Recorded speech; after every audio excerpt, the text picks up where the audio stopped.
மகிமையும் ஜீவனும் நமக்கு ஒரு புகழ்ச்சி. நம்ம ஒரு வாழ்கிற இடத்துல மற்றவங்க சிலர் அற்பமா பேசுவாங்க, ஆனா வெளியில சொல்லுவாங்க, அந்த ஆள் நம்ம உண்மையான ஆளுங்க, நேர்மையான ஆளுங்க, அந்த ஆளு தெய்வ பயம் உள்ள ஆளு. நேரில் உங்களை பரிகாசம் பண்ணி கிண்டலா பேசினாலும் மற்றவங்கள்ட்ட சொல்லும்போது, அந்த ஆளு நேர்மையானவங்க, அவங்க உண்மையா நடப்பாங்க அப்படின்னு சொல்லுவாங்க. அந்த கனம், அந்த மகிமை, அந்த புகழ்ச்சி உங்களுக்கு உண்டாகும். அது மாத்திரம் இல்லை, ஜீவன், அதுதான் நித்திய ஜீவன். நம்ம ஆண்டவருக்கு பயந்த ஒரு வழியில நடக்கும்போது நித்திய ஜீவன். நாம் மரணத்திற்கு பிறகும் ஆண்டவரோடு பரலோகத்துல மகிழ்ச்சியா இருக்கலாம்.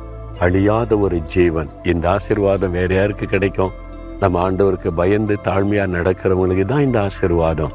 இந்த ஆசீர்வாதத்தை நீங்க புரிந்து கொண்டீங்கன்னா, நீங்க தாழ்மையா கர்த்தருக்கு பயந்து நடக்கிற வாழ்க்கைக்கு உங்களை அர்ப்பணித்துக் கொள்ளுவீங்க. அப்படி உங்களை அர்ப்பணித்துக் கொள்ளுங்களேன், ஆண்டவர் உங்களை எப்படி ஆசீர்வாதமாய் குறையில்லாமல் நடத்துகிறார் என்பதை பாருங்க. இப்ப கூட அப்படித்தானே குறைவில்லாமல் நடத்துறாருல்ல.